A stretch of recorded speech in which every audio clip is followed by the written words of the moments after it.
Assalamualaikum warahmatullahi wabarakatuh. Waalaikumsalam warahmatullahi wabarakatuh. Perkenalkan, nama saya Sayyidatul Karimah. Saya mahasiswi dari kampus Tiamuntai.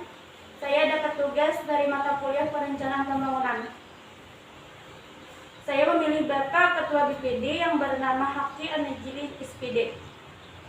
Terima kasih kepada Bapak yang telah bersedia menjadi narasumber dari wawancara saya. Baik Pak, langsung saja kita masuk ke pertanyaan tentang pembangunan di desa ini. Soal pertama, persepsi Bapak tentang pembangunan di desa ini yang sedang berjalan atau berlangsung ini Pak.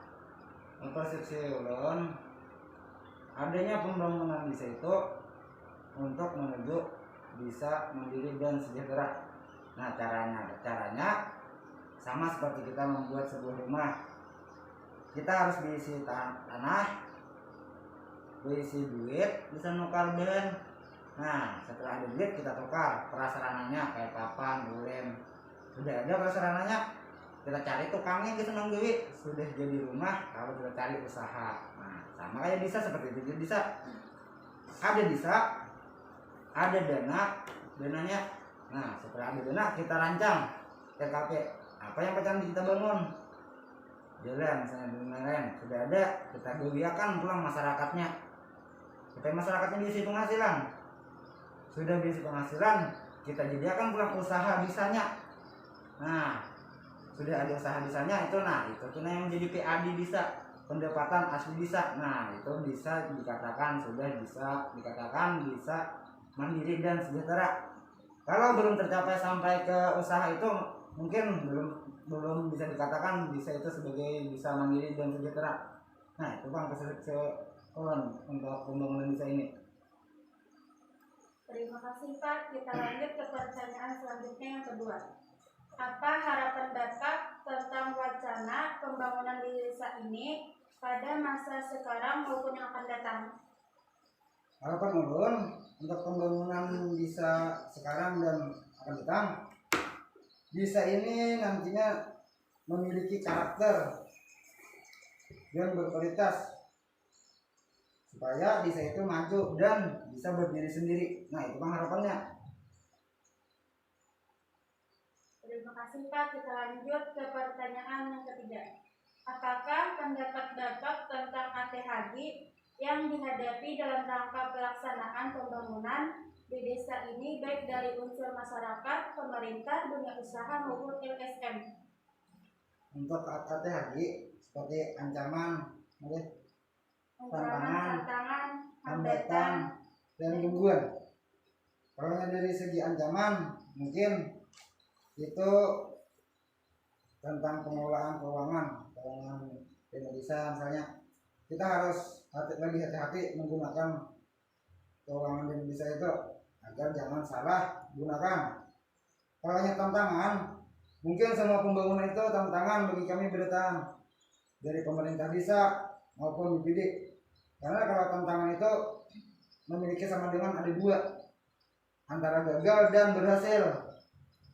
Kalau desa itu masih belum sejahtera atau mandiri, berarti kita gagal.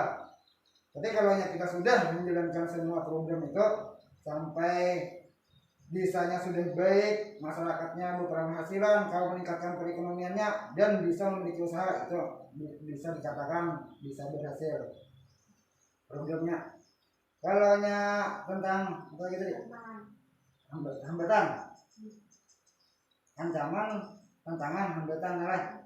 Hambatannya mungkin kalau di segi pembangunan, kita harus contoh, misalnya kalau membangun sebuah jembatan atau jembatan, kita harus tahu dulu tanah itu sudah dihibahkan atau belum. Nah, mungkin itu tantangan hambatannya.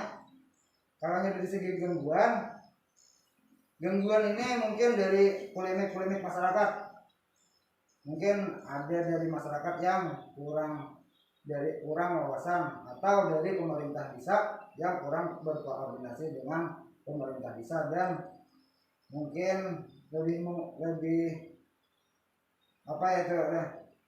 kurangnya keterbukaan tentang pemerintah desa dan masyarakat. Nah, itu Bang hati-hati.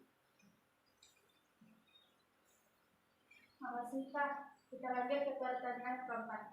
Apakah sumber biaya pembangunan di desa ini selama ini cukup? Dan bagaimana mengatasi kekurangan biaya pembangunan tersebut?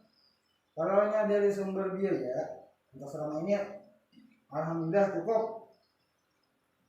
Dan kita lebih jeli lagi memprioritaskan anggaran ke pembangunan agar biaya itu tepat sasaran. Nah itu. Yang terakhir, sektor apa yang patut dibanggakan saat ini dari hasil pembangunan yang sudah ada menurut Bapak? Nah kalau hanya sektor ini yang perlu kita banggakan mungkin karena di daerah kita ini daerah rawa dan mayoritas penduduknya yaitu petani, mungkin kita dapat membanggakan yaitu sektor pertanian. Masyarakat sekarang sangat mudah untuk bercocok tanam karena mungkin ada bantuan bibit, pupuk dari pemerintah pusat dan pemerintah daerah. Nah mungkin itu jawaban ulun. Mudah-mudahan jawaban ulun ini dapat memuaskan dan dapat bermanfaat dengan demikian. Terima kasih saya ucapkan kepada Bapak karena sudah meluangkan waktunya untuk berpartisipasi menjadi narasumber dalam saya. Saya mohon maaf apabila ada kesalahan dalam pengucapan. Wassalamualaikum warahmatullahi wabarakatuh.